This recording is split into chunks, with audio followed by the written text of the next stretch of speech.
Hey guys, Blake here with another video. We're outside today. It's not the best weather, but I wanted to give you an update on the Canna Lillies. So let's jump straight into the video.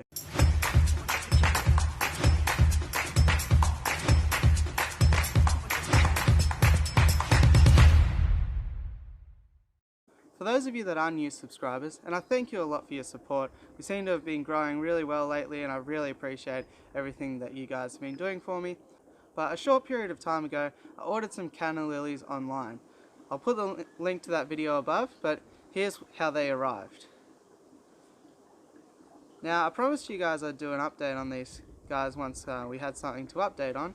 So here's the video, and this is what they look like now. So as you can see, we've had a fair bit of growth now. I'm still working through exactly if these guys are healthy or not, but I might even make some floating baskets for these guys today.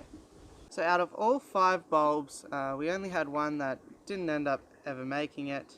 I've still had it submerged in water, just in case, but I think it's safe to say now that we can throw this guy out. I'll keep it in the water for now, just in case there's any Canna experts out there, and you can tell me in the comments whether this is still viable or not, but I think at this stage it's pretty much gone. However, the other 4 have all done super well. Probably the best example, and the reason I'm going to make floating baskets for these guys, is that the best one I've had is this one behind me. It's got a really striking pattern, and it seems to do the best out of the lot. In my opinion, it's that way because it's getting full sun and a constant, stable water supply, as well as the nutrients from the fish that are living within the pond. As for the other Canna Lilies, I've had them in a bowl with some hydroponic clay beads and plenty of water. However, we have had some hot days and some windy days, so there has been time where the water level has been low.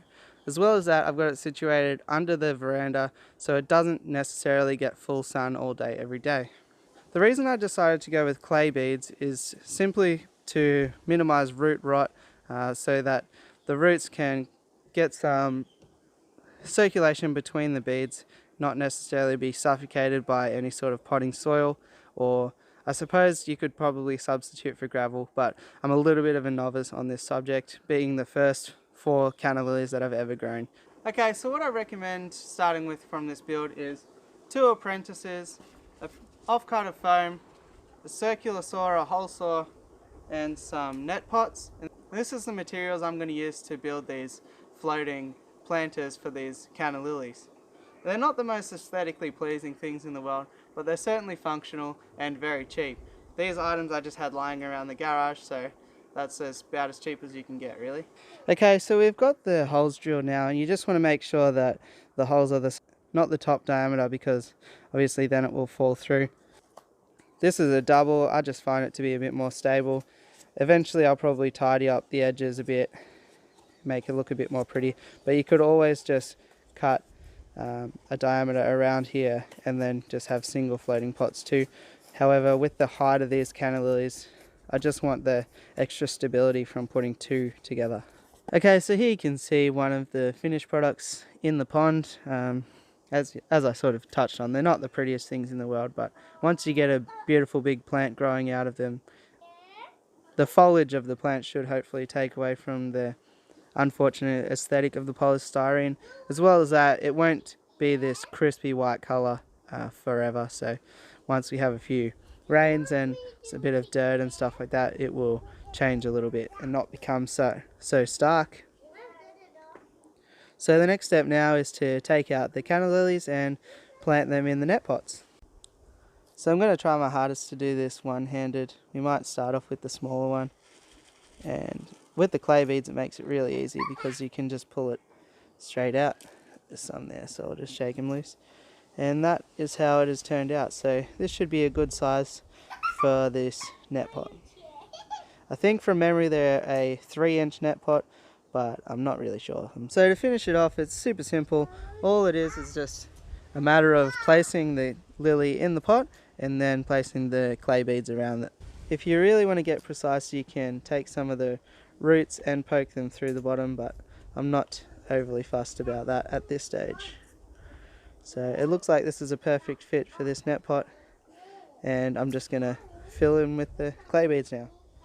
If you're using new clay beads to do this, just be wary that they do float initially, so it's a good idea to soak them in water for a period of time before planting them in a pot like this.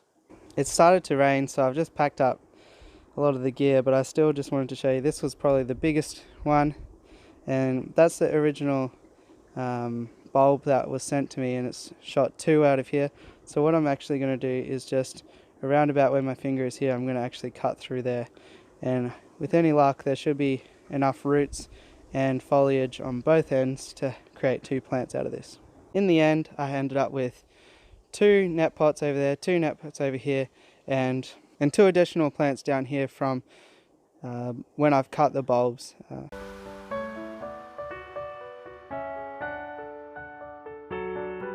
I'm coming home.